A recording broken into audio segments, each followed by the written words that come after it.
It was the summer of 2018 when Ryan, a 28-year-old travel vlogger, checked into Blackwood Inn, a secluded, run-down motel on the outskirts of a small West Virginia town. The motel had a dark reputation.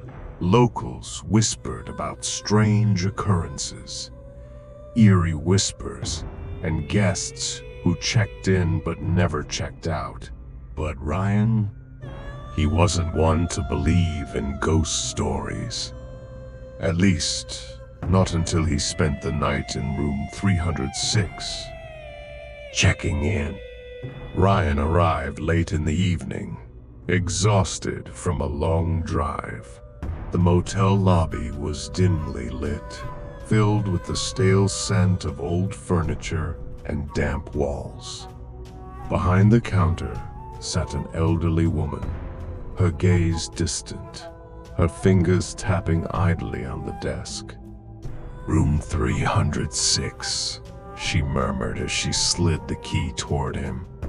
"Try to get some sleep, but if you hear something unusual, just ignore it." Ryan chuckled, assuming it was just a ploy to spook him.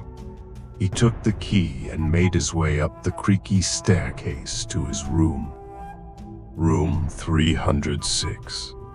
The room was exactly what he expected: old, musty, and slightly unsettling. The wallpaper peeled at the edges, the carpet bore mysterious stains, and the air carried a damp, decayed scent. But Ryan was too tired to care. He set up his camera to record a vlog about the town's haunted legends. As he began speaking, something odd happened. His audio feed crackled, distorting his voice. A faint whisper, unintelligible yet chilling, weaved through the static. He frowned, assuming it was a microphone issue, and continued. The first sign. At 2:47 a.m., Ryan woke up suddenly. A slow, heavy breathing filled the room. It wasn't his. It came from the corner of the room. Heart pounding, he grabbed his phone and switched on the flashlight. He scanned the room. Nothing. Just the flickering shadows on the peeling wallpaper.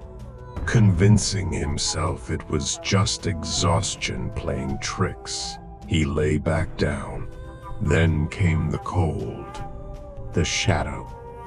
The temperature in the room plummeted. Ryan could see his breath misting in the air. And then, just as he pulled the covers tighter, he heard it. A whisper. Close, right by his ear. "You shouldn't be here." Ryan bolted upright, his pulse hammering. He snatched his camera, flipping it on to capture anything unusual.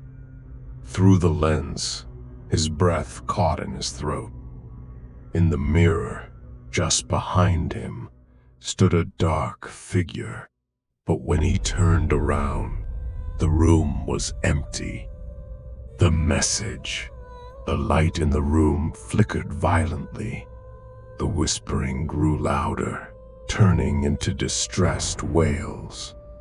The air became suffocating, pressing down on him like invisible hands. And then, the bathroom door creaked open on its own. The mirror inside was fogged over, and as Ryan stepped closer, words began to appear.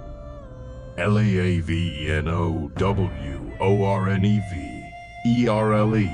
a V and a TALL. A deep chill ran down his spine.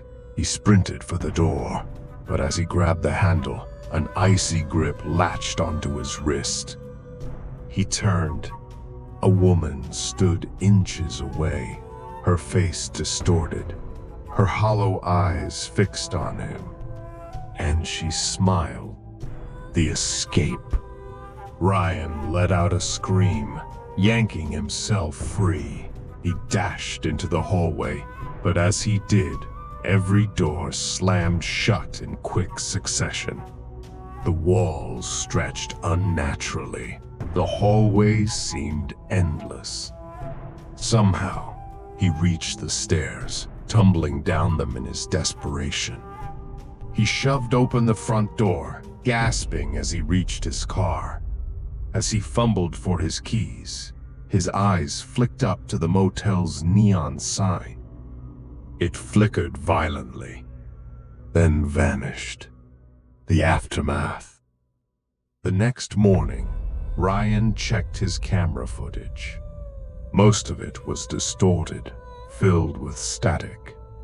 But in the last frame, one image was crystal clear. A shadowy figure standing behind him, grinning. That was the last time Ryan ever stayed in a roadside motel. To this day, no records of Blackwood Inn exist. No one in town remembers it. But Ryan does. And so does the shadow of Room 30.